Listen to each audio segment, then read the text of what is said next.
We put together a brief show on the western part of the BNSF Needle subdivision starting at Cadiz and worked our way westward toward Barstow. A westbound stack train started things off along this isolated desert location.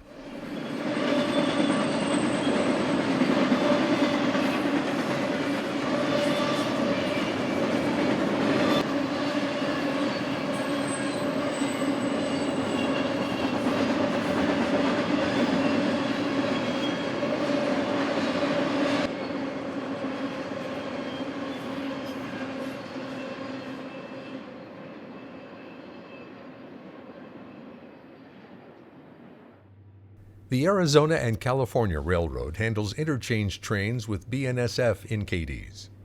We caught the A&C departing town with freight that was just handed over from BNSF. This line was formerly owned by Santa Fe.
A westbound manifest left the small town of Amboy behind as it continued on Track 2.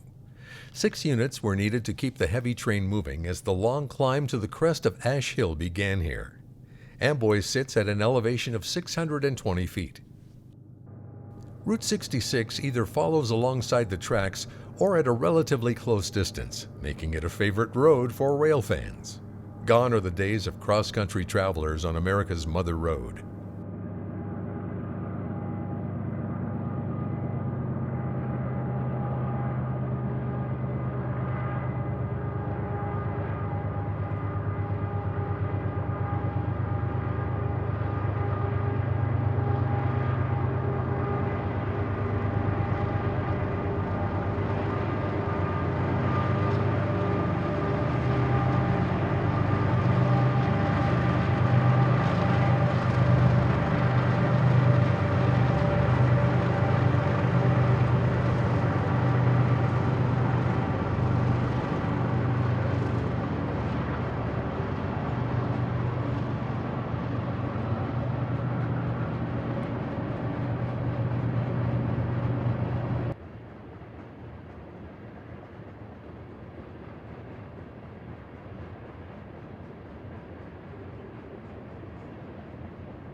A well-powered eastbound rolls through with 3 variations of BNSF paint.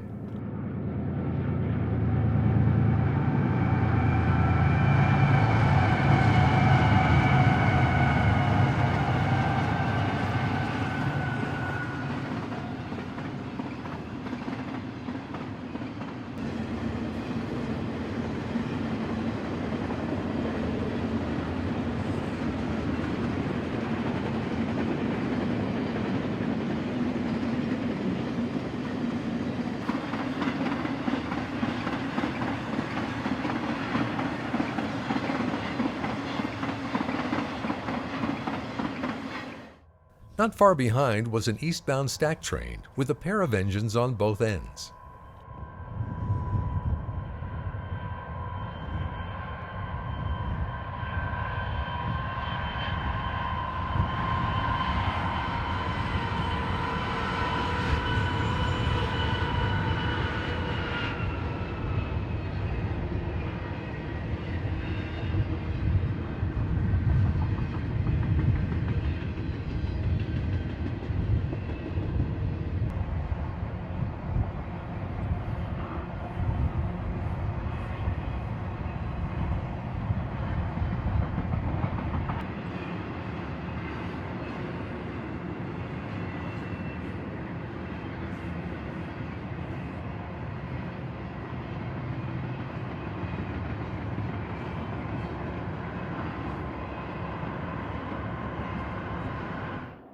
Near Klondike, an eastbound manifest approached our camera position late in the afternoon.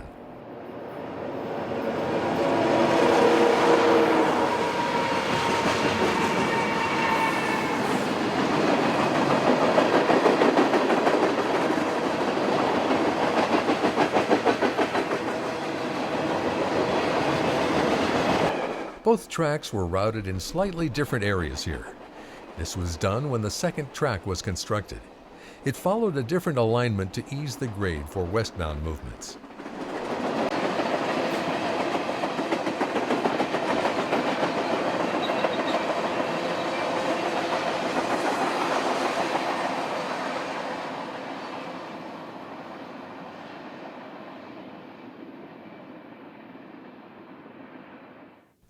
A westbound ascended the forbidding grades on Ash Hill. As if the dry, arid, and isolated region wasn't enough, rail traffic must fight gravitational forces, which increases drawbar stress and adds time on the schedule. Desert running on the Needles sub is anything but flat. The Southern Pacific laid its rails here and met the Atlantic and Pacific at Needles. Shortly after, the A&P leased the future Needles sub. Santa Fe eventually acquired the A&P and later purchased this line from SP. Today it's part of the busy Transcon operated by BNSF.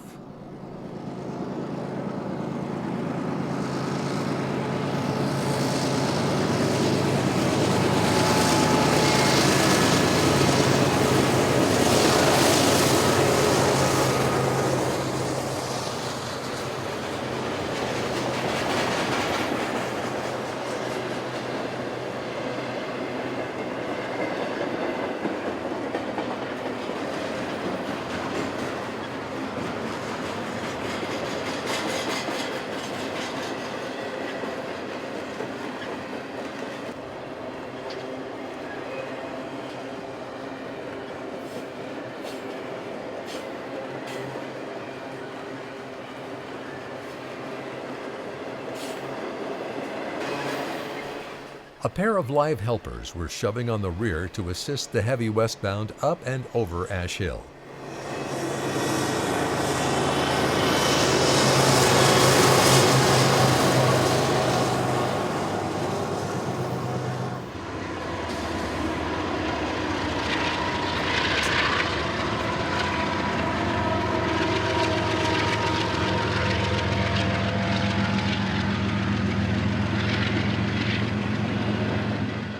Just east of Ludlow, an eastbound intermodal train began its climb to the crest of Ash Hill. Both Southern Pacific and the Atlantic and Pacific built along the 35th parallel. At this northern latitude, the sun is visible for 14 hours and 31 minutes on its summer solstice, and for 9 hours and 48 minutes on its winter solstice. Today's date was January 4th, 2014.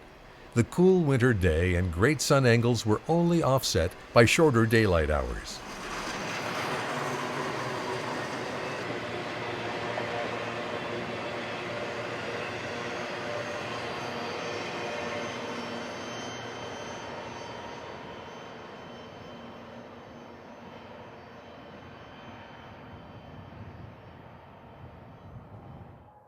This view showed the eastbound continuing its climb up the hill with Interstate 40 in the distance.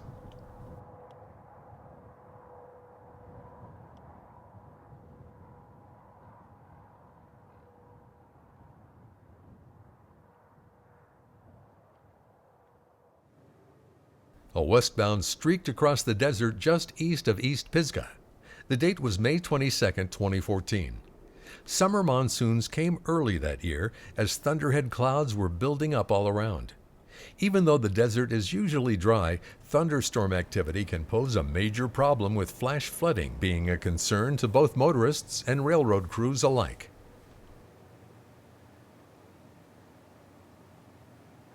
What appeared to be cloud shadows behind the train was actually the Pisgah lava field.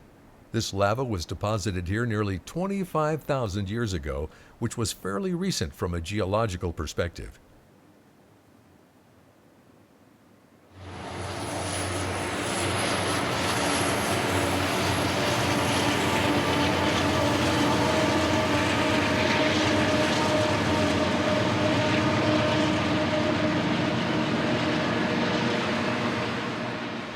At East Barstow, Union Pacific was running on trackage rights to Daggett a few miles to the east. About 25,000 people call Barstow home. This town played an important role in the heyday of Route 66. Many of the vintage motels and cafes have remained in business over the years. Barstow is at an elevation of a little over 2,100 feet and is the nerve center for BNSF in California.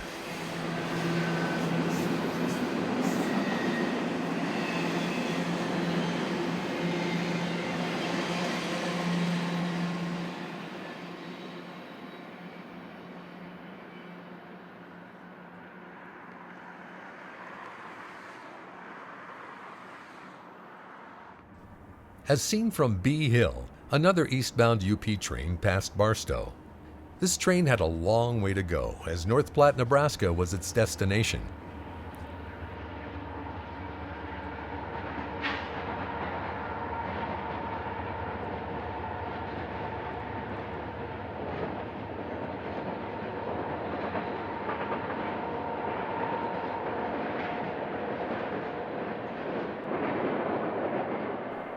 Barstow's classic station and Harvey House are located just beyond the troublesome First Avenue Bridge.